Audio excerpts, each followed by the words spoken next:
Olá, prezados alunos, sejam bem-vindos a mais uma aula de hermenêutica. Quem está falando é o professor Esdras Costa Bento. Nós estamos tratando a respeito do contexto. Já falamos do contexto inicial, contexto imediato e contexto remoto, e agora nós trabalharemos o contexto lógico e gramatical ou gramatical e lógico. O objetivo da nossa aula de hoje é definir e explicitar o contexto gramatical e lógico. Como justificativa, nós já apresentamos que a lei do contexto é uma das leis mais fundamentais que regem toda e qualquer interpretação, e muitas interpretações equivocadas, errôneas, têm sua origem no fato de o intérprete desconsiderar esta norma tão fundamental e óbvia para a interpretação. Nós já discutimos algumas questões do contexto, falamos do inicial, falamos do imediato, falamos do remoto e também vamos falar hoje sobre o gramatical e lógico e, por fim, o histórico literário. No contexto inicial, nós apresentamos diretamente o estudo do vocábulo dentro da frase, principalmente quando não há um termo ou um bloco de passagens que explicitam o texto que nós estamos lendo. E, portanto, devemos saber qual é o núcleo central daquela frase, a palavra principal, os termos teológicos e identificar passagens paralelas que tratam do mesmo assunto. Para isso, as ferramentas ficaram bem claras. Dicionário teológico para saber o sentido da palavra, dicionário bíblico, porque nem todas as palavras bíblicas são palavras teológicas, mas que envolvem alguma forma de elemento cultural, de usos, costumes, e, portanto, nem sempre você encontra essas ou uma dessas palavras no dicionário teológico. Então, um dicionário teológico, um dicionário bíblico, uma concordância correspondendo à tua versão da Bíblia. E assim, portanto, elencar os diversos usos daquele sentido para poder compreender a variedade de sentidos que ele tem numa mesma frase. No contexto imediato, nós estudamos como organizar e verificar a estrutura de um capítulo da Bíblia. E a regra foi muito simples. O contexto de um versículo é o parágrafo, o contexto do parágrafo é o capítulo, que é formado por blocos de parágrafo que antecedem e sucedem o parágrafo que nós estamos lendo. O contexto deste capítulo é a seção do livro a qual ele faz parte. O contexto da seção do livro é todo o livro e o contexto do livro é a Bíblia. E nós mostramos isso no exemplo muito salutar que foi de Isaías capítulo 1, versículo 11, explicando diretamente como trabalhar a lei que há pouco disse. Depois, no contexto remoto, nós estudamos de como identifica dentro da Sagrada Escritura temas correlacionados àquele que nós estamos lendo. E aí nós explicamos que o contexto remoto procura assuntos paralelos que possam explicitar e lançar luz diretamente ao contexto que nós estamos lendo, com passagens, fatos, episódios e personagens que podem ilustrar e esclarecer melhor aquela situação que nós estamos lendo. Agora, hoje, nós vamos tratar do contexto gramatical e lógico. Repassando rapidamente os contextos, nós falamos do inicial, que é a própria frase ou versículo em que o termo foi usado. O contexto imediato é o que precede e segue o versículo lido. O remoto, que é formado pelas passagens que se referem ao assunto. E agora o contexto gramatical e lógico, que são as estruturas léxicas, sintáticas, morfológicas e lógicas do texto. Não é isso? Então, quando nós falamos de contexto gramatical e lógico, nós estamos querendo explicar diretamente que o contexto gramatical e lógico, eles regem-se simultaneamente pelas leis da gramática e pelas leis da lógica. O contexto gramatical e lógico, portanto, eles se confundem, de modo que é impossível falar de um sem entrar na esfera de ação do outro. O contexto gramatical estuda as regras para a construção e coordenação das frases, exclusivamente através da sintaxe, da disposição das palavras na oração e das orações no período. Quando falamos de lógica, nós estamos diretamente tratando da ciência do raciocínio correto. Nesse caso, o contexto lógico ocupa-se do estudo da coerência interna do pensamento e o modo diretamente como são aplicados. Quando nós falamos diretamente de lógica, nós devemos entender que há duas formas de lógicas fundamentais.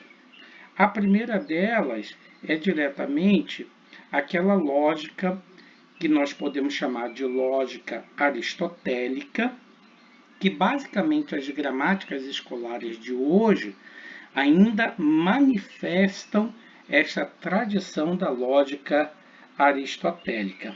Há outras formas de lógicas que não são baseadas diretamente dentro da perspectiva aristotélica, ou da lógica aristotélica, mas são principalmente usados por linguistas como Chomsky, por exemplo, em que não estão baseados diretamente na lógica aristotélica, mas têm a construção dos seus modelos a partir de noções e processos oriundos da lógica matemática.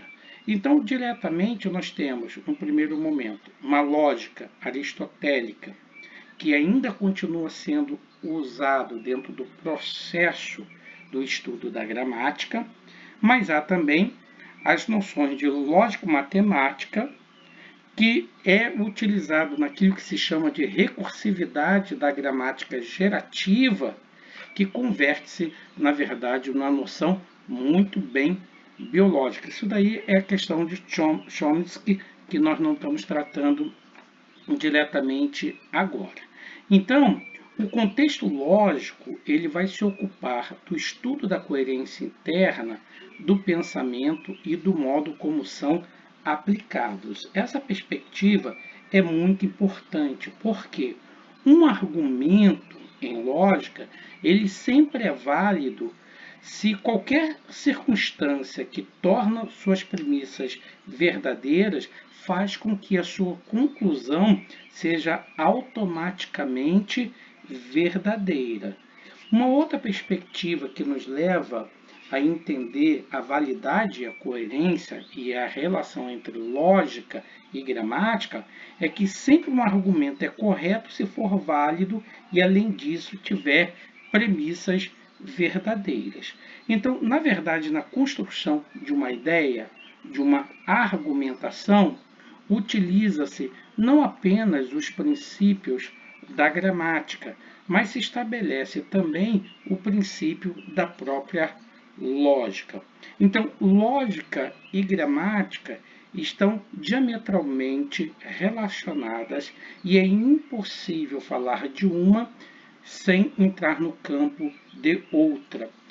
Na verdade, nós podemos dizer que é impossível haver uma gramática que não seja baseada diretamente na lógica. A primeira dessas lógicas foi a lógica aristotélica, que serviu de fundamento, principalmente a partir do século XIX, ou em fins do século XIX, para estabelecer principalmente as gramáticas que nós conhecemos diretamente. Claro que tem algumas implicações filosóficas a respeito disso, mas o nosso estudo não é nem de lógica e o nosso estudo não é também de gramática. Nosso objetivo, na verdade, é mostrar que a lógica, enquanto ciência do raciocínio e das conclusões corretas, a gramática utiliza-se diretamente desses princípios para poder apresentar a ideia de modo coerente. Então, quando nós entendemos diretamente, na concepção aristotélica, toda a construção de um juízo, que fosse uma sentença ou uma proposição, sempre ia pressupor a identificação de um particular, que nesse caso seria o nome, seria o sujeito, e a atribuição, negação de um predicado a esse particular. A lógica gramatical aristotélica estava relacionada principalmente entre a relação do sujeito, do verbo e o seu predicado. Então, essa sentença aristotélica, ligada principalmente ao seu modo de entender a verdade, em primeiro lugar, que essa verdade seria por meio de uma proposição, e proposição se diga é esta relação entre o sujeito, o verbo e o predicado.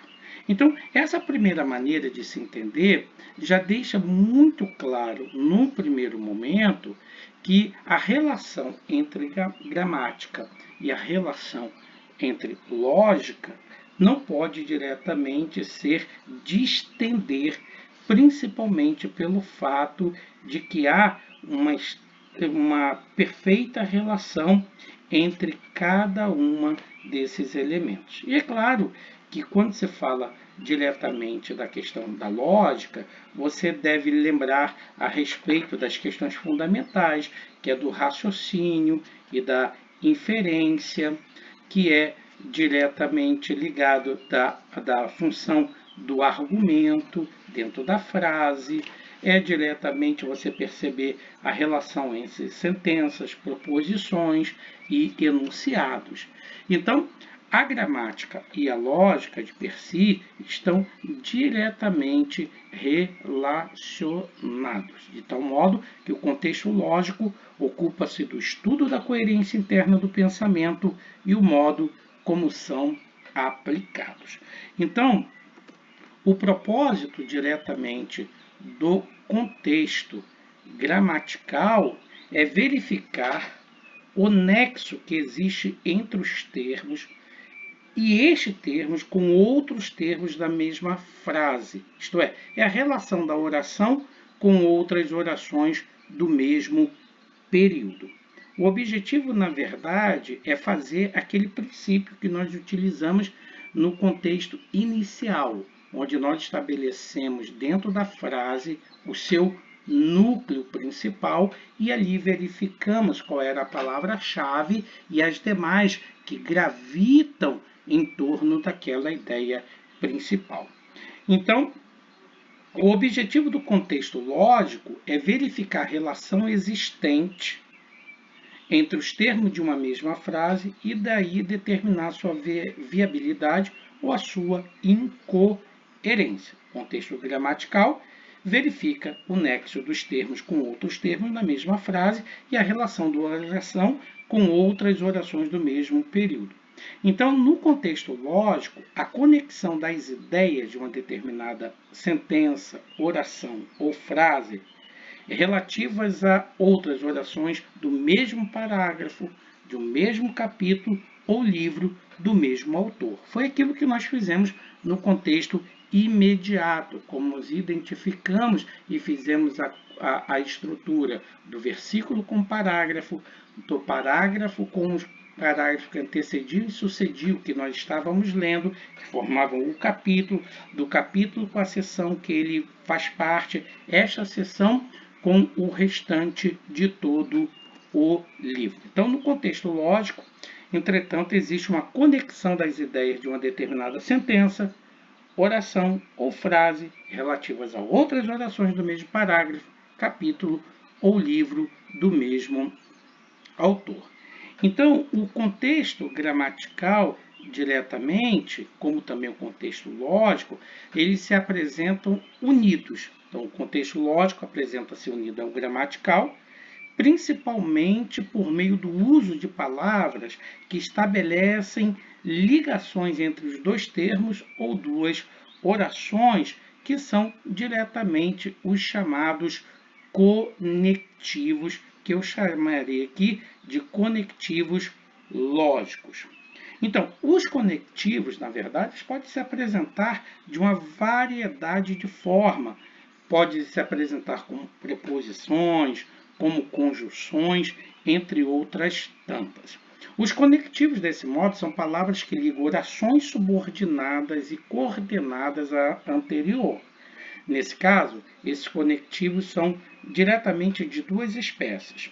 Coordenante, porque eles ligam orações coordenadas, e subordinante, porque ligam orações subordinadas. Então, ainda várias outras formas de conectivos, que seriam pronomes relativos, como que, quanto, quem, o qual, onde, cujo, principalmente depois de substantivo, que ligam orações subordinadas adjetivas. Então, quando nós falamos diretamente do contexto gramatical e lógico, que se baseia principalmente no uso de conectivos, é interessante notar que as pessoas, quando vão estudar a Bíblia, elas ocupam-se diretamente dos termos teológicos. Isso é muito importante, foi o que nós ensinamos no contexto inicial, foi o que nós ensinamos também dentro do contexto imediato, não é isso? A você sempre valorizar as palavras de sentido teológico, de sentido cultico, de sentido históricos, culturais, entre tantas, na verdade. Mas nós não podemos esquecer também desses chamados conectivos lógicos, que existem tanto em português como também na língua hebraica e na língua grega. Aqui, na verdade, eu vou evitar, para não complicar diretamente a nossa disciplina, eu vou evitar apresentar diretamente esses conectivos ou essas preposições diretamente ligada à sua forma no grego do Novo Testamento e no hebraico do Antigo Testamento. Mas eu queria lhe dar uma recomendação bibliográfica. Eu queria recomendar para você, para que você tenha uma visão geral das preposições, das conjunções, interjeições importantes do Novo Testamento, por exemplo, a obra do Dr. Carlos Oswaldo Pinto e do Bruce Metzger, chamado Estudos do Vocabulário do Novo Testamento, editado pela editora Vida Nova, principalmente na página 27 a 31. Também tem a obra da Bárbara Freiberg e do Timothy, não é isso? E do Timothy Freiberg, que é o Novo Testamento Grego Analítico, também publicado pela Vida Nova, nas páginas 833 a 840. E também você conferiu o Dicionário Internacional de Teologia. Os casos que eu vou apresentar, eles não são exaustivos. Tem também a questão da gramática, do Daniel Wallace, que é a gramática grega, uma sintaxe exegética do Novo Testamento, que ele também se ocupa muito do estudo da preposição, das conjunções, desses conectivos lógicos que eu estou conversando com vocês agora sobre ele. Então, de modo geral, nós podemos, e é o que eu quero observar aqui rapidamente, nós temos os seguintes conectivos. Aqueles que estão ligados diretamente à razão, não razão no sentido da razão do pensamento, mas que explicam diretamente a razão de alguma coisa dentro da frase. E aí se apresenta nas traduções na expressão por quê, por causa, por quanto. Também os conectivos de conclusão, portanto, assim, por isso, pois. Os de adversidade, mas, contudo, porém, entretanto, ainda, senão, aliás. E os de comparação, excetua, exceto, excetua, contanto que, desde que, e assim sucessivamente. Então, quando nós falamos de conectivos lógicos, nós podemos falar principalmente de conectivos lógicos causais, que eu acabei esquecendo de colocar aqui no nosso PowerPoint, mas que eu vou deixar no texto para vocês. Os conectivos lógicos causais são geralmente conjunções subordinativas que ligam uma oração principal a uma subordinada na relação de causa e efeito. Então, qual é a proposta fundamental dessas conjunções subordinativas na relação de causa e efeito? É que elas vão designar a razão pela qual algo acontece. Não é isso que é esta aqui, que é porque, por exemplo. Eu vou usar aqui como base Almeida Revista e Corrigida, que é a edição da qual eu tirei os exemplos que eu estou trabalhando com vocês. Por exemplo, por quê? Em 1 João, no capítulo 2, versículo 8 a 16, você vai encontrar 9 vezes a conjunção causal por quê. Olha, quando João afirma que aquele que odeia seu irmão está nas trevas, anda nas trevas e não sabe para onde vai, a causa disto é, aí ele vai dizer, porque as trevas lhe cegaram os olhos. Então veja que esse porquê ele está designando a causa ou a razão pela qual alguma coisa está acontecendo. João afirma, portanto, que aquele que odeia seu irmão está nas trevas, anda nas trevas e não sabe para onde vai. E alguém poderia perguntar, mas João, por que essa pessoa está nas trevas, anda nas trevas e não sabe para onde vai? E João vai dizer, a causa disto é porque as trevas lhe cegaram os olhos. O mesmo vai ocorrer com a conjunção por causa. Na verdade, essa conjunção a gente não gosta muito de usar por causa do cacófato que ela dá na junção sonora da palavra por e cal, né? Que fica porca. Mas, entretanto, você vai encontrar essa expressão em muitos textos, inclusive ainda em alguns textos da Sagrada Escritura, especificamente ainda na Almeida Revista Corrigida, apesar das grandes mudanças e aperfeiçoamentos e melhorias que foram feitas na tradução, ainda permanece ainda alguns cacófatos, né? Entre eles, uma mão, quer dizer, lá no livro de Êxodo, aparece uma mão, mas quando você fala junto, fica uma mão, e assim vai sucessivamente, no nosso caso aqui, tratar sobre isso. Então, esse conectivo lógico, que é o por causa, como nós estamos apresentando aqui, ele faz parte desse conectivo lógico que apresenta causa, são conectivos lógicos causais. Então, nesse caso, quando Paulo aos Coríntios afirma que o motivo pelo qual muitos nas igrejas estavam fracos e enfermos, e ele vai dizer no verso 29 de 1 Coríntios 11, era porque não discerniam o corpo de Cristo. Ele diz assim, por causa disto há entre vós muitos fracos e enfermos e muitos que dormem. Então você vai ver que enquanto o versículo 29 vai abordar a causa, o versículo 30 vai apresentar o efeito.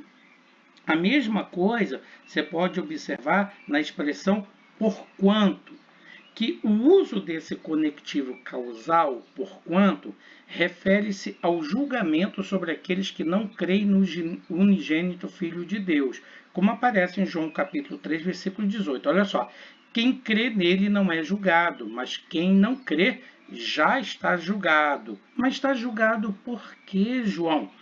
Porquanto não crê no nome do unigênito Filho de Deus. Então, a causa deste julgamento morte não é porque foram predestinados a isso, por exemplo, mas sim por uma decisão voluntária de não crer no Filho de Deus.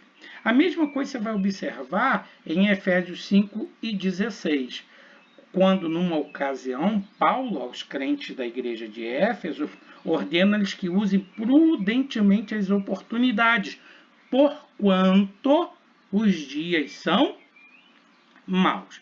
Então você vai perceber no primeiro momento que esses conectivos lógicos causais, eles designam diretamente a razão pela qual alguma coisa acontece e são conjunções subordinativas que ligam uma oração principal a uma subordinada na relação de causa e de efeito.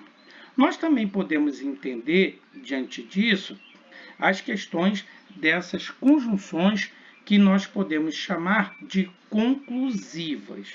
Essas conjunções, elas são geralmente coordenativas e elas ligam orações coordenadas conclusivas.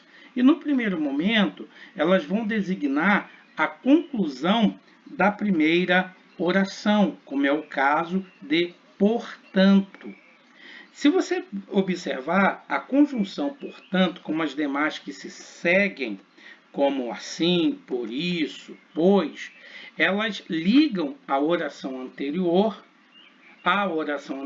na verdade, uma oração consequente que exprime uma conclusão. Desculpe aí que eu falei, mas eu queria acentuar um pouco aí a questão desse A acraseado. Não é isso? Então, são conjunções, como as demais, que seguem, que ligam à oração anterior uma oração consequente que exprime conclusão. Romanos 5,12, Paulo utiliza diretamente isso no meio da Revista Corrigida. Diz assim: portanto, assim como por um só homem entrou o pecado no mundo, e pelo pecado a morte, assim também a morte passou a todos os homens, porquanto todos pecaram. Veja que o uso combinado de portanto, que é uma conjunção conclusiva, coordenativa, juntamente com porquanto, que é uma conjunção de resultado. Então, quando você olha diretamente o texto que eu acabei de citar, você vai observar, usando aqui o contexto imediato, a regra do estabelecimento do parágrafo, que no parágrafo anterior a Romanos 5,12, que são os parágrafos que vão de 6 a 11 do capítulo 5, Paulo está se referindo ao homem em sua condição de homem pecador. Então ele vai classificar no versículo 6 esses homens de ímpios, vai dizer que ninguém morreria por um pecador, classificando esses homens como pecadores. Vai dizer no verso 8 que Cristo morreu por esses pecadores. E vai falar no verso 9 de pecadores que são justificados pelo sangue. Os pecadores, entretanto, que não experimentaram essa remissão, versículo 10, são inimigos de Deus. E esses que são inimigos de Deus, que aceitam a fé em Cristo, que aderem à fé em Cristo, portanto, são pecadores que podem se reconciliar. Mas, no versículo 11, Paulo também fala de pecadores não reconciliados. Quando você olha disso, Paulo faz a sua conclusão no seu argumento anterior. Portanto, inicia uma segunda oração usando um conectivo de subordinação, assim como, ao mesmo tempo que conclui o período explicando a razão porque todos os homens morrem, porquanto. Então, o encadeamento lógico dessas proposições paulinas pressupõe um silogismo, da seguinte forma: pelo pecado entrou a morte no mundo. Primeira linha, primeira premissa. Todos os homens pecam, segunda premissa. Conclusão, logo todos os homens morrem. Então, se você verificar, esse texto de Paulo em Romanos 5,12, ele está estruturado, todo esse parágrafo, dentro de uma lógica que você é capaz até mesmo de pegar o texto e colocar fundamentado dentro de uma premissa, na qual a primeira linha diria: pelo pecado entrou a morte no mundo. Todos os homens pecam, logo todos os homens morrem. Então veja mais uma vez como diretamente esses conectivos estão atuando, dando assim credibilidade e fortalecimento à argumentação paulina, de tal maneira que a argumentação dele seria incontestável. Se você observar, você vai verificar que Paulo ele usa muito o portanto. Você vai ver em Romanos 2:1, 5:18, 8:1, versículo 12, capítulo 14 e 13, capítulo 15, versículo 2 e 7, Paulo usa muito a expressão portanto para dar conclusão ao seu pensamento. De igual modo, ocorre com assim. Se você verificar que assim também é uma outra conjunção muito frequente nas orações seguidas por conjunções coordenativas conclusivas. Esse assim, por exemplo, ele vai aparecer em 1 Coríntios 2:11, quando diz: pois qual dos homens entende as coisas do homem, senão o espírito do homem que nele está? Assim também as coisas de Deus, ninguém as compreendeu, senão o Espírito de Deus. Observe que no versículo 10, se você estiver com a Bíblia em mãos, você vai verificar que Paulo já havia atestado que o Espírito Santo é aquele que esquadrinha todas as coisas, mesmo as profundezas de Deus. A demonstração que ele ainda não interrompeu o seu argumento é o uso do conectivo conclusivo pois. Esse conectivo ele não apenas relaciona-se ao aspecto discursivo da linguagem, ele cria naquele que lê ou ouve uma expectativa para o que sucede imediatamente.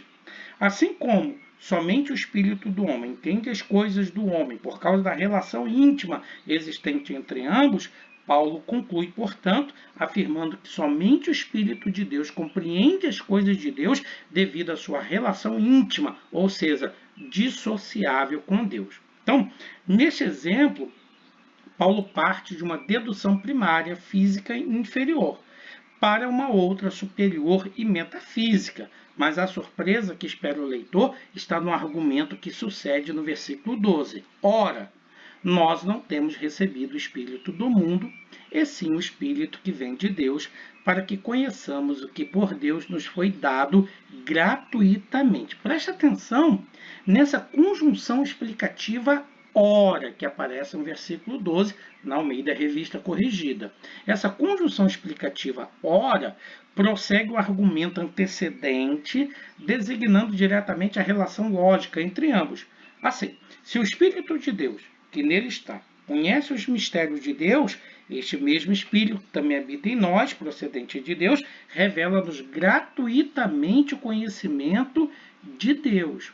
Então, você vai verificar que essa forma de conectivo que estabelece conclusão, ou qualquer conectivo que apareça, ele vai se juntar a outros conectivos. Por isso é muito importante você dominar essas conjunções, essas preposições, esses conectivos regidos por subordinação ou coordenação, porque eles auxiliam diretamente a você compreender a lógica inserida dentro do próprio texto. Você vai verificar em Romanos 1:24 a expressão por isso, quando Paulo diz assim, por isso Deus entregou tais homens à imundícia.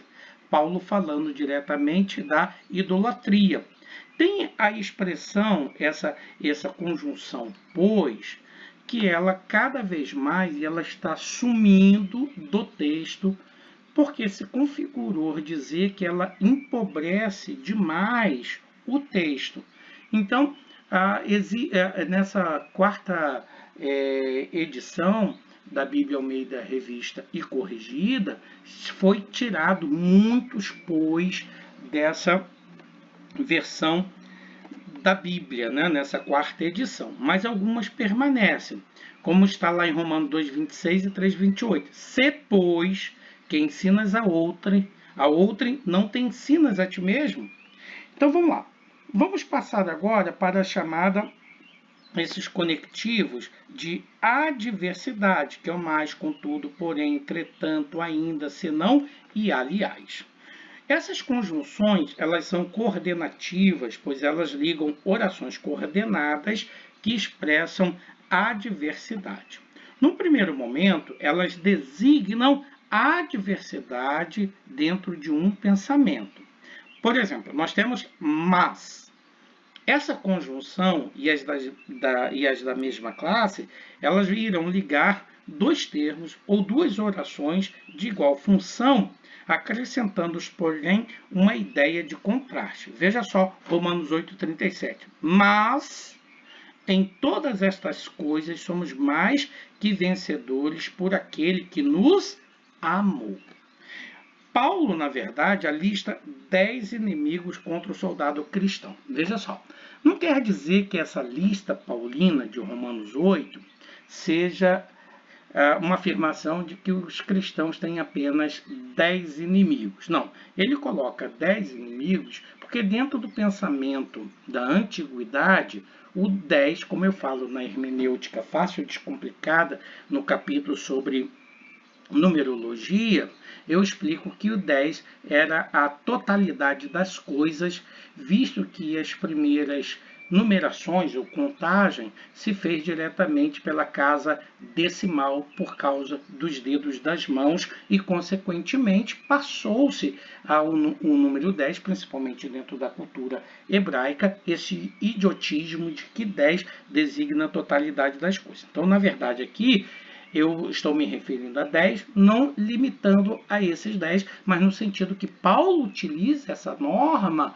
essa compreensão cultural para designar a totalidade, querendo dizer, seja quais forem os inimigos cristãos, mas... Então, Paulo vai listar 10 inimigos contra o soldado cristão. Ele vai colocar no versículo 31 os opositores, no 33 os acusadores, no 34, os condenadores. Depois vai colocar tribulação, angústia, perseguição, fome, nudez, perigo e espada no versículo 35. Porém, através da adversativa, mas ele acrescenta que em todas estas coisas somos mais que vencedores por aquele que nos amou. Então, se você olha o uso desse mais, ele não tem apenas uma função de adversidade, mas ele vai apresentar também que esse pensamento adverso não é suficientemente poderoso para vencer o soldado cristão, que em todas essas coisas é mais do que vencedor. Então, a mesma coisa Paulo vai utilizar em Romanos 7, 19 a 25, onde ele vai utilizar diretamente o conectivo mais, que funciona como uma conjunção coordenativa que apresenta a diversidade, ele vai usar pelo menos por 4 vezes, contrastando uma sentença com a outra. Por exemplo, ele diz assim, não faço bem, mas o mal que não quero, esse faço. Mas, se eu faço o que não quero, mas vejo nos meus membros outra lei, sou escravo da lei de Deus, mas segundo a carne. Então, mas é o tipo de conjunção adversativa que nitidamente vai indicar a diversidade de pensamentos ou ideias dentro de um mesmo versículo ou frase. Então, dentre esses conectivos adversativos, o mais, por exemplo, seja o mais forte, mais contundente, não é isso? Tem também o outro que é contudo, que é usado por Paulo ou na tradução em Romanos 4,16, que diz: por isso não desanimamos, pelo contrário, mesmo que o nosso homem exterior se corrompa, contudo, o nosso homem interior se renova de dia em dia. E essas preposições contudo, como aqui, por exemplo, Paulo poderia diretamente colocar, ou o tradutor poderia diretamente usar o mais, né? Que o nosso homem exterior se corrompa, mas o nosso homem interior se renova de dia em dia. Então, uma das coisas que a gente percebe é que, por exemplo, às vezes aparece uma adversativa, como Allah no grego, e o autor, por questão de estética dentro da língua portuguesa, ele pode escolher traduzir com mais, com contudo, com entretanto e assim sucessivamente. Então, voltando ao texto. A ideia de adversidade e contraste nesse versículo fica, claro, evidenciado pela oposição homem exterior e homem interior. Corromper, renovar, ânimo e desânimo, estagnação e renovo, que é o caso do dia a dia. Por isso, repito, não desanimamos, mas pelo contrário, mesmo que o nosso homem exterior se corrompa, contudo, o nosso homem interior se renova de dia em dia. É ainda possível ver alguns exemplos de conjunções de adversidade, demonstrado principalmente pelo texto paulino de 2 Coríntios 13, 14, onde contudo e mais se intercalam. Veja só, porque de fato foi crucificado em fraqueza, contudo vive pelo poder de Deus. Porque nós também somos fracos nele, mas viveremos com ele para vós outros pelo poder de Deus. Então, presta atenção. A primeira sentença, crucificado em fraqueza, porque de fato foi crucificado em fraqueza, é contrastado, contudo, com a sentença de oposição. Vive pelo poder de Deus. Enquanto por meio da adversativa, mas, porque nós também somos fracos nele, mas viveremos com ele. O contraste vai ocorrer entre somos fracos, mas viveremos com ele. Então, nós temos vários outros conectivos de adversidade, porém, como aparece segundo Timóteo 2,20, alguns para honra, outros, porém, para desonra. Entretanto, no meio da revista corrigida, em João 4,31, e, entretanto, os seus discípulos lhe rogaram, dizendo, Rabi, come. Temos ainda a expressão ainda, 1 Coríntios 13,1, ainda que eu falasse a língua dos homens e dos anjos, e também temos o senão, na forma como se apresenta quem pode perdoar pecado, senão um, que é Deus, Marcos 2,7. Então, esse caso do senão, acho que a gente deve fazer uma rápida observação sobre ele. Isto é, que devemos distinguir este senão de Marcos 2,7, que aparece diretamente escrito junto, não é isso? Com o senão que aparece em 1 Coríntios 13,1, que é separado. Enquanto o primeiro pode ser traduzido mas sim, o segundo, contudo, o não é um advérbio de negação e o se é uma conjunção que pode ser substituído pela conjunção e, tal como você vai encontrar na Almeida Revista Corrigida. Então, tem também ainda a forma aliás, que aparece em Mateus 6,1, para ser visto por eles. Aliás, a área vai dizer, de outro modo, não tereis galardão junto de vosso Pai que está nos céus. Nós temos também as conjunções comparativas, que são geralmente conjunções subordinativas que ligam orações subordinadas comparativas e vão designar no primeiro momento a comparação, que é assim, assim como, assim também. Por exemplo, assim como, assim também, são obviamente conectivos subordinativos de comparação e geralmente eles iniciam uma oração adverbial que encerra uma comparação, como aparece, por exemplo, Salmo 68, 2, e essa expressão comparativa, esses conectivos, eles são muito comuns, principalmente no saltério. Como se dissipa, ou assim como se dissipa a fumaça, assim tu os dispersas. Como se derrete a cera ante o fogo, assim a presença de Deus, assim a presença de Deus perecem os inimigos. Salmo 68, 2. Agora veja o Salmo 42, 1. Assim, né, ou como suspira a corça pelas correntes das águas, assim por ti, ó Deus, suspira a minha alma.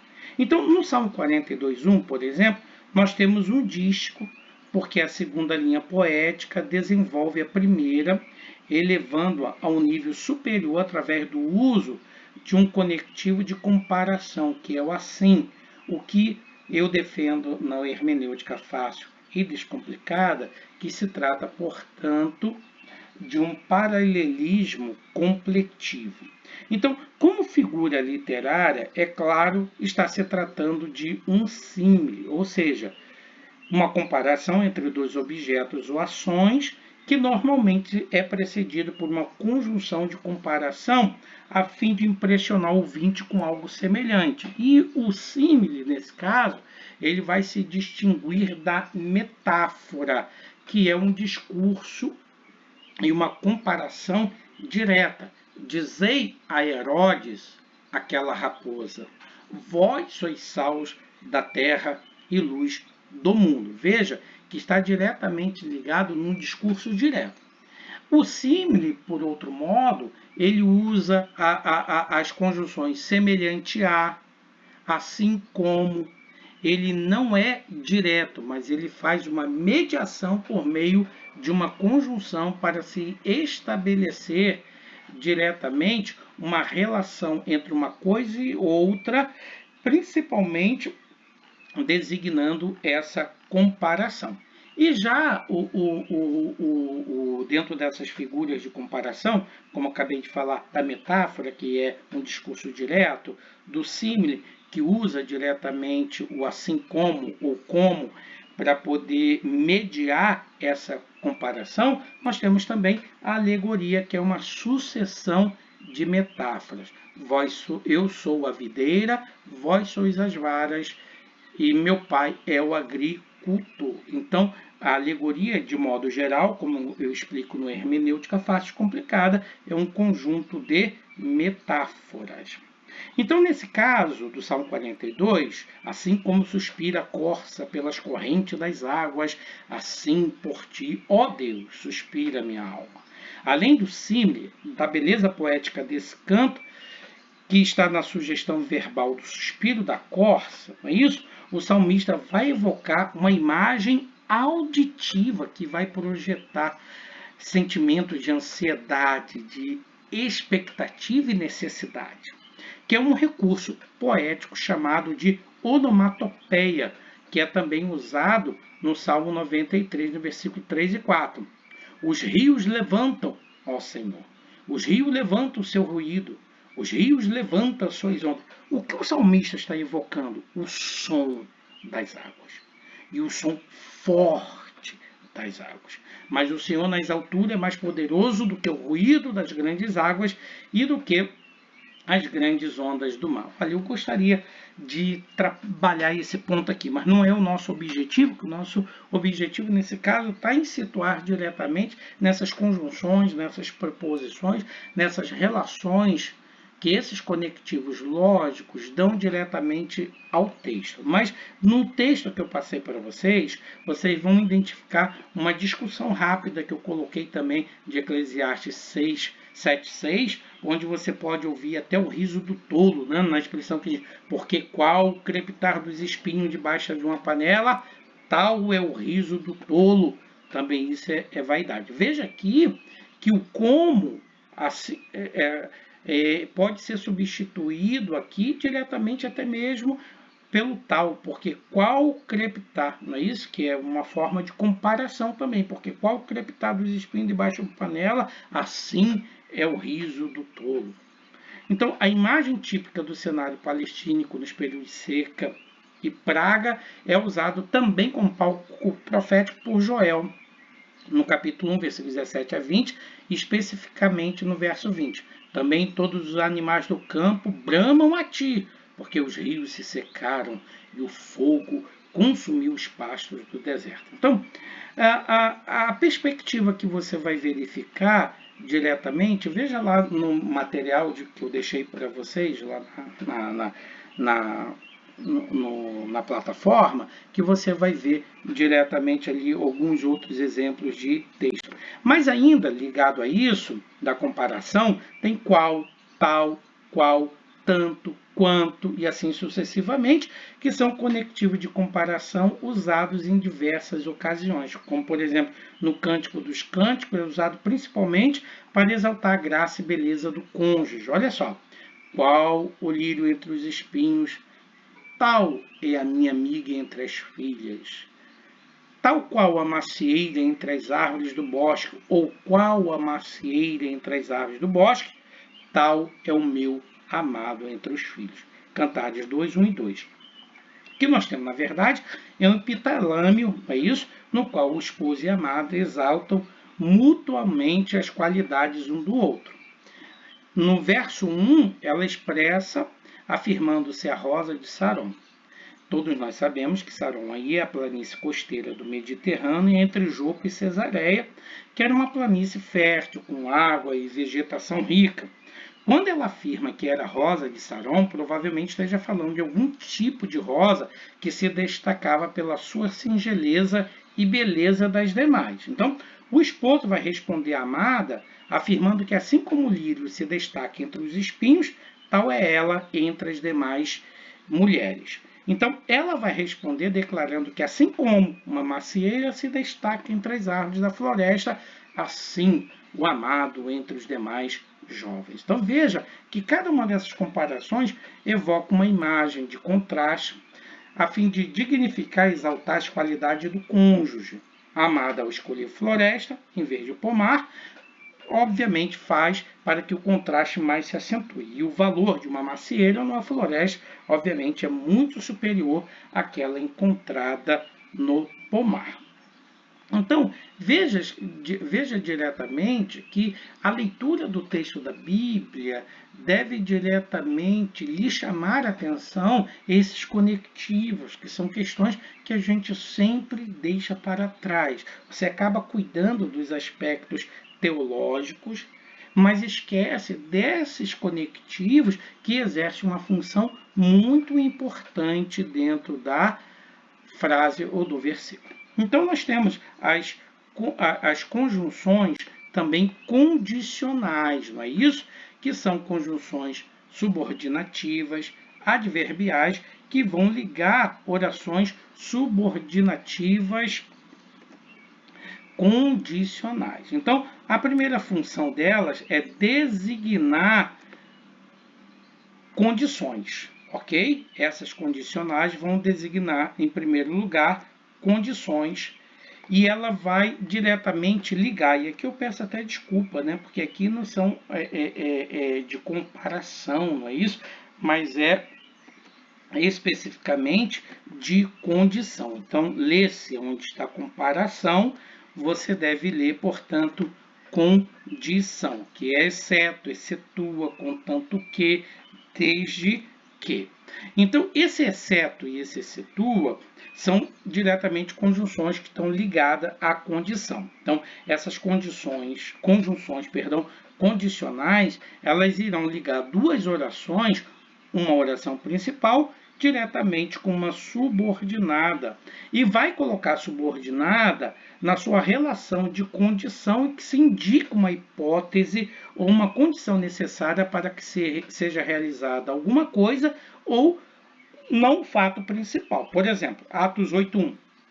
E todos foram dispersos pelas terras da Judéia e da Samaria, exceto os apóstolos. Quer dizer, exceto, como vai aparecer em número 32:12, exceto Caleb, filho de Jefoné, o quenezeu, e Josué, filho de Num, porquanto não perseveraram em seguir ao Senhor. Exceto, em cada um desses textos pode ser substituído por salvo. O versículo de número 32:12, na verdade, vai bipartir o versículo 11 e não deve ser considerado distinto desse. Ao contrário, vai seguir a linha lógica dessa narrativa. Então, em 1 Coríntios, por exemplo, 15:27, Paulo, ao tratar da subordinação de todos e tudo a Cristo, condiciona esse domínio nesses termos. Porque todas as coisas sujeitou debaixo de seus pés. Mas quando diz que todas as coisas lhe estão sujeitas, claro, está que se excetua aquele que sujeitou todas as coisas. É uma exceção. Veja diretamente essas três divisões lógicas deste texto de Paulo, exemplificado pelo uso do conectivo. Primeiro, aparece o explicativo. Por quê? Todas as coisas sujeitou de seus pés. Depois, o adversativo, mas, quando diz que todas as coisas lhe estão sujeitas, e depois, condicional, claro está que se excetua aquele que sujeitou todas as coisas. Além do excetua, nós temos também o e do exceto, contanto que. aparece em 1 Coríntios 7,39, quando Paulo diz: a mulher casada está ligada pela lei todo o tempo em que seu marido vive, mas, se falecer, o seu marido fica livre para casar com quem quiser, contanto que seja no Senhor. Observe aqui a adversativa mais e aqui o contanto que. Aparece também em Atos 20, 24, mas em nada tenho a minha vida por preciosa, contanto que, exceto que, na condição que cumpra com alegria minha carreira e o mistério que recebi do Senhor Jesus para dar testemunho da graça de Deus. Assim como 1 Coríntios 7,39, quando ele diz: fica livre para casar-se com quem quiser, contanto que, desde que, exceto que, na condição que seja esse casamento no Senhor. Então, no primeiro texto, a viúva é livre para casar-se. No entanto, Paulo admoesta que não seja precipitada, condicionando a nova união no Senhor. Então, contanto, inicia a oração subordinada, estabelecendo então uma condição necessária para o novo matrimônio, que é no Senhor. Texto célebre, portanto, usado por diversos missionários e pastores, o versículo 24 de Atos 20, na qual o doutor do gentio vai estabelecer uma condição para se expor ao martírio. Devo ir, Paulo, sempre o martírio a hora que ele aparecer? Não. Ele vai dizer: contanto que cumpra com alegria a minha carreira e o ministério que recebi do Senhor Jesus para dar testemunho do Evangelho e da graça de Deus. Paulo, portanto, não era um cavaleiro errante à procura de redemoinhos para a batalha. Muito pelo contrário, ele dispõe-se de sua própria vida sobre a condição de estar cumprindo alegremente a carreira e o ministério recebido da parte do Senhor, e não, gente, de outro modo. Então, registre-se diretamente, por fim, que as conjunções coordenativas e as subordinativas que introduzem orações não têm isoladamente nenhuma função, viu, gente? Sintática. Isso aqui que é importante. Elas só podem ser compreendidas diretamente dentro da frase, e a força dela está quando analisada dentro do versículo. Mas, de qualquer forma, semelha acrescentar a essas observações anteriormente expendidas que o conectivo pode também exercer função sintática, às vezes de sujeito, de objeto direto, de objeto indireto, de complemento nominal, de adjunto adnominal, de adjunto adverbial, de predicativo e até mesmo de agente da passiva, que seriam os pronomes relativos, mas isso aqui foge diretamente dos limítrofes da nossa aula de hoje.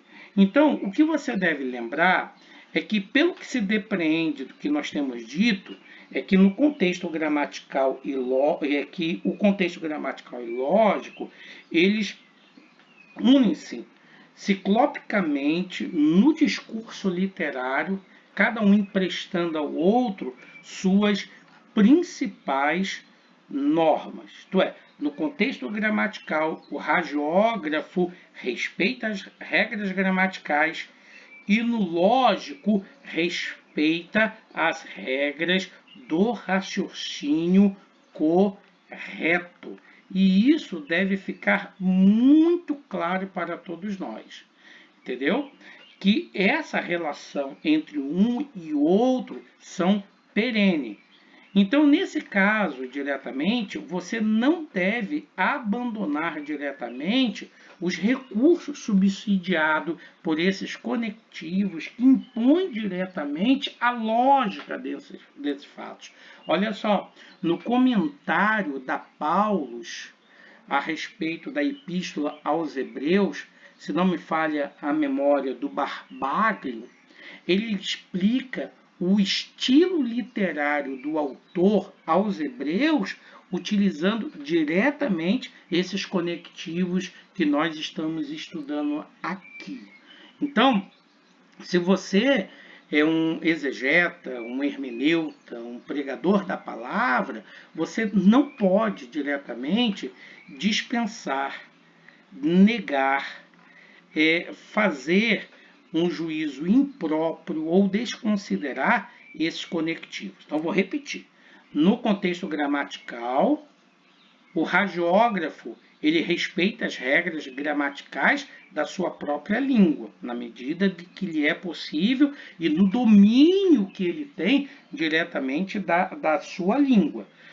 É só você observar o Klaus Berger na sua obra tão importante, já citada por mim aqui em outras ocasiões e que já aparece também em vários momentos da bibliografia do Hermenêutica Fácil e Descomplicada, que é a respeito dos estilos literários do Novo Testamento. Então, o radiógrafo, à medida que ele conhece esses estilos literários, esses recursos literários e as normas gramaticais da língua que ele está usando, ele vai, portanto, subsidiar de toda a argumentação para apresentar o melhor possível para convencer, para expressar a lógica. Então, no contexto gramatical, o radiógrafo vai respeitar as regras da gramática, mas no lógico, as regras do raciocínio correto. Então, como há pouco perlustramos, no sentido de um texto, segundo a gramática, não será o resultado de cada uma de suas partes, mas diretamente um todo relacionado de forma específica com cada uma de suas partes. Daí então o cuidado que o hermeneuta deve ter para não dar devida ênfase a expressões menos importantes, porque o intérprete deve estar atento entre a relação da estrutura, que está ligada à morfologia, e da função, que são as partes do discurso, com a interpretação das escrituras. Por exemplo, os substantivos, você sabe que são palavras com que se nomeia algo. E na Bíblia nós temos vários exemplos deles, como por exemplo de pessoa, Pedro e Paulo, de lugar, Betânia, Egito, de coisa, pedra, porta, de conceito ou ideia, justificação, pecado e graça, de ação, como ascensão, crucificação, entre outras tantas. E eu gostaria que você desse uma observada, principalmente na obra do Roy Zuck, a interpretação bíblica, onde na página de 129 à página 41, o Roy Zuck trabalha de maneira bem interessante também essas questões que eu estou abordando com vocês. Então, no contexto gramatical, não será apenas necessário, como também plausível, que o intérprete faça um esquema das divisões da oração do texto, a fim de que a sequência lógica do pensamento do autor fique patente, além, é claro, do período e sua estrutura, como nós fizemos com algumas passagens do apóstolo Paulo. Então, útil ao estudante é o emprego do método linguístico gramatical, que é também chamado de léxico sintático, não é isso? Esse método, portanto, ele combina o estudo etimológico dos vocábulos e a relação deste termo com as partes frasais que o acompanha. Então, nesse caso, o que acontece?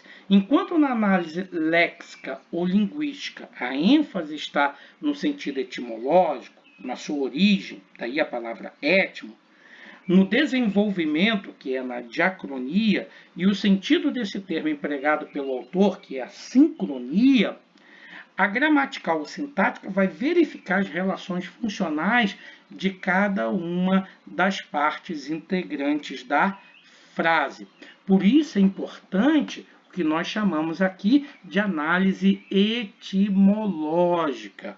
Olha, pessoal, quando nós falamos da etimologia, é bom entender que o termo etimologia, que procede originalmente da língua de Homero, que é formado pelos termos étimos, que é traduzido por verdade, e também por logos, que é um tratado, uma palavra, um discurso, um relato, né?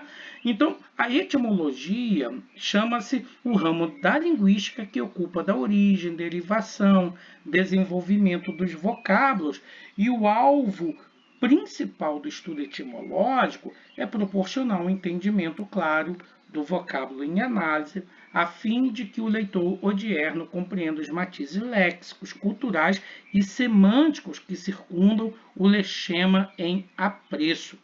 Há pouco eu estava conversando com o professor Cláudio, que estava fazendo um trabalho muito importante de revisão e uma Bíblia que está para ser publicada aqui no Brasil, e ele estava comentando comigo de como o tradutor da Bíblia que ele está trabalhando, que fora uma Bíblia que eu trabalhei em 2012, fiz os primeiros trabalhos dela aqui no Brasil, e agora o nosso professor Cláudio continua, ele estava mostrando de como houve um equívoco do tradutor quando ele confundiu a palavra luminares, de Gênesis capítulo 1, com a palavra maldição, que aparece lá em Provérbios. Por quê?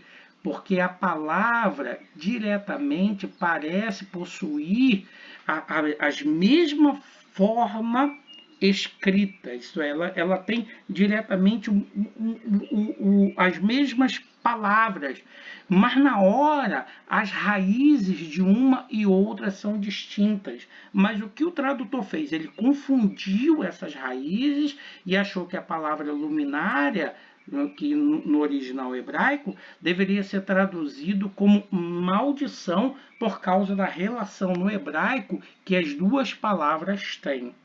Então, às vezes o estudo etimológico ele pode lhe ajudar a fazer uma tradução correta. Noutras vezes, o estudo etimológico, se você não tiver cuidado, ele pode diretamente te envolver em erros, que é o caso de Atos 1:8, quando o pregador, já dei o exemplo aqui, pegou a palavra virtude, que no original grego é a palavra dínamos, e dunamis, e acabou relacionando essa palavra com dinamite modernamente, dizendo que Deus tinha dado a cada crente uma dinamite para explodir a seara do inimigo. Então, quando eu leio diretamente o Alexander Carswell na sua a exegese e suas falácias, que agora foi traduzida como os perigos da interpretação da Bíblia, ele fala muito bem da falácia do radical, da falácia das raízes, e eu acho que você deve ler diretamente a obra do Carson, que ele trabalha isso com muito mais propriedade. Então, a gente sabe que a análise etimológica ela tem que ser usada com bastante cuidado, porque nem sempre o significado de uma palavra dentro da frase espelha o sentido de sua raiz. Então, de modo geral, a análise etimológica ela vai preceder a gramatical. Não diretamente importância, porque as duas são igualmente necessárias, mas apenas por uma necessidade e uma razão metodológica que está ligado diretamente ao contexto inicial. Então, nos variegados exemplos que eu já apresentei para vocês, nós mostramos o quanto o recurso da análise etimológica é importante para a hermenêutica. Mas eu acredito diretamente que é mais fácil apresentar os perigos e falácia do método, quando usado inabilmente pelo intérprete, do que as regras seguras de análise, composição e interpretação. Às vezes, o interpretante é encantado pela semelhança epidérmica do seu achado e não a cura, não contrasta ou testa a sua conclusão, acumulando assim prejuízos estratosféricos à intenção autoral e ao próprio sentido mesmo do texto. Então, na verdade, esse método de análise textual se movimenta tanto em busca do enlace quanto do divórcio, do falso e do verdadeiro, do real e do imaginário, e as aparências fugidias e ambíguas devem ser rejeitadas por você. Então, a guisa de remate desse tópico, eu acho que é importante eu dizer para vocês o seguinte, olha, leia o parágrafo várias vezes até compreender-lhe a tessitura, o sentido, a mensagem que o literato deseja comunicar. E olha, ler não é pouco se entendemos bem o que significa o termo. Segundo, selecione o termo-chave ou central do texto. Isso aqui nós já discutimos diretamente no contexto imediato, né? Eu estou aqui fazendo um apanhado geral. Os vocábulos que se repetem propositalmente, os termos teológicos, litúrgicos ou cerimoniais que estão carregados de sentido pneumático, como graça, expiação, purificação, redenção, que ainda tem a ver diretamente com substantivos de ação, entre outras coisas que nós já falamos anteriormente. Então, consulte a palavra assinalada na língua original, faça a tradução, procure o significado da mesma dicionário hebraico ou grego, observe se o autor empregou o termo sentido próprio conotativo. Essas coisas já temos observado quando trabalhamos o contexto inicial e o contexto imediato. Então, consulte o termo no dicionário teológico especializado para aprender o sentido original, o desenvolvimento histórico, campo semântico e sentido usado por diversos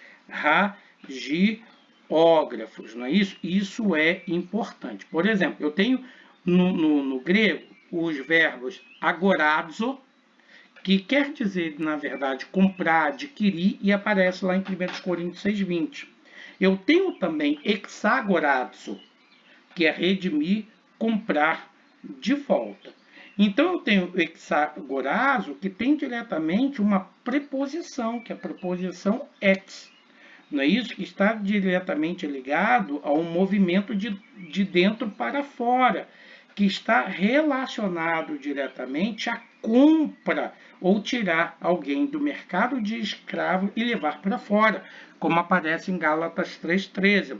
Nós temos também o litru, o verbo litru, que significa libertar ou pagar um resgate, redimir, resgatar, que está em 1 Pedro, capítulo 1, versículo 18. Então, você tem diretamente aqui 3 verbos que estão ligados à ideia da soteriologia: agorazo, exagorazo, litru, e que vão indicar diretamente a questão de resgate, de remissão, não é isso? Mas também existem os substantivos desses verbos, que é litron, que é um preço de libertação, resgate, que vai aparecer em Mateus 20, 28.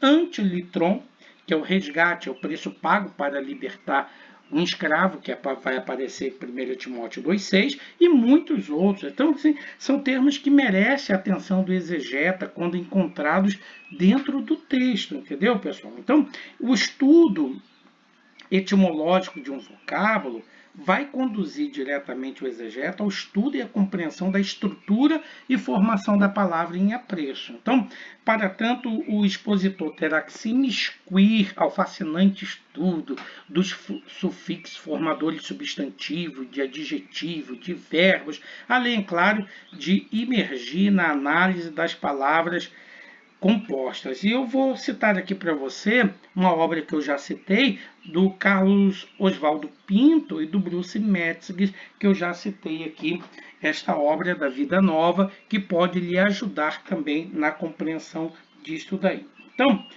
você precisa ter cuidado diretamente com os termos chamados de rapax legúmeno, não é isso? O rapax legúmeno pode ser definido diretamente como aqueles textos ou palavras que aparecem uma única só vez na Bíblia. Então, voltando aqui diretamente, você deve, então, com a ajuda de uma concordância bíblica, verificar o uso do termo em contextos anteriores e posteriores ao escrito do autor em análise, a fim de compreender o uso diacrônico e sincrônico do vocábulo. Isso nós fizemos com a palavra marco, limite de Provérbios. Você lembra bem, né? Então, isso deve ser feito para que o hermeneuta evite a atribuição de um sentido recente de uma palavra àquele vernáculo que já está fossilizado nas escrituras, que é o chamado, para não cometer o erro de anacronismo semântico ou sentido anacrônico. Isso é, você pega o sentido recente de uma palavra e transporta para o texto da Bíblia como se o autor estivesse falando em termos atuais, não é isso?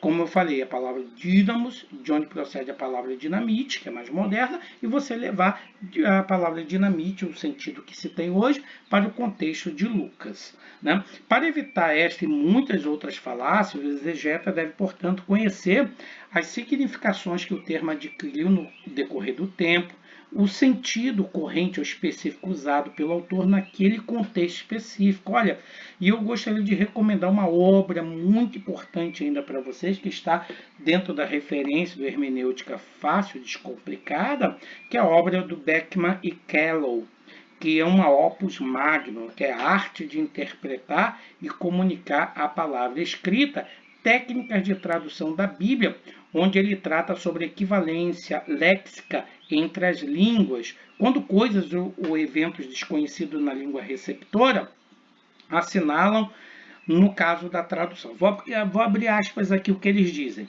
Não existe uma distinção clara entre o que é anacrônico e o que não é. Contudo, há uma gradação que vai do mais anacrônico até o menos anacrônico. Provavelmente não há hoje nenhuma versão do Novo Testamento que não inclua certo grau de anacronismo. No entanto, casos sérios de anacronismo podem e devem ser evitados. Então, você pode ver diretamente que dentro da tradução ocorre especificamente alguns substitutos culturais, que alguns deles são aceitáveis e outros são inaceitáveis dentro de uma tradução, seja ela qual for, mesmo que dinâmica da Bíblia. Como, por exemplo, de Marcos 2:21, que diz: ninguém costura remendo de pano novo em veste velha. Imagine, portanto, que ao se traduzir esse texto para algumas tribos aborígenes da Austrália, que não conhecem o pano, e daí, portanto, não existe sentido textual para eles. Como é que você vai falar de pano se eles não sabem o que é? O Beckman e Kellogg, por exemplo, eles consideram aceitável na tradução, principalmente a dinâmica, a substituição da imagem pano por pele de gambá. Mas você sabe que pele de gambá não foi diretamente, não é expressão original. Mas se deixar pano na tradução, diretamente aquela tribo aborígene não vai entender. Então ele diz, olha, vamos substituir por pele de gambá, visto que é esse o artefato, a pele que eles conhecem para remendar tapetes nessas tribos. Então, dessa forma, você tem um substituto cultural que possui um certo grau de anacronismo semântico. Entretanto, se você deixar de usar esse substituto cultural dentro de uma tradução dinâmica, não é isso? Pode diminuir essa fidelidade dinâmica e provavelmente alguma parte da mensagem original não será entendida. Então, esses autores entendem diretamente a possibilidade de usar esse recurso. Agora, quando você usa o texto de Lucas 12:13, que diz: será proclamado dos eirados, a Bíblia, na linguagem de hoje, utiliza a expressão dos telhados, que é diretamente o substituto por demais anacrônico e que, nesse caso, diminui a fidelidade histórica, né? Que será anunciado pelo rádio. Veja essa consideração e citado por Beckman, quando diz de uma tradução da Bíblia que diz seria anunciado pelo rádio. Então, eu acho que você deve ler o Carson, Beckman e o Callum para que você possa conhecer todas as nuances do sentido dessa tradução, que, como nós já falamos desde a nossa primeira aula, todo o trabalho de tradução é também um trabalho hermenêutico, né? Então, você precisa consultar a palavra assinalada na língua original,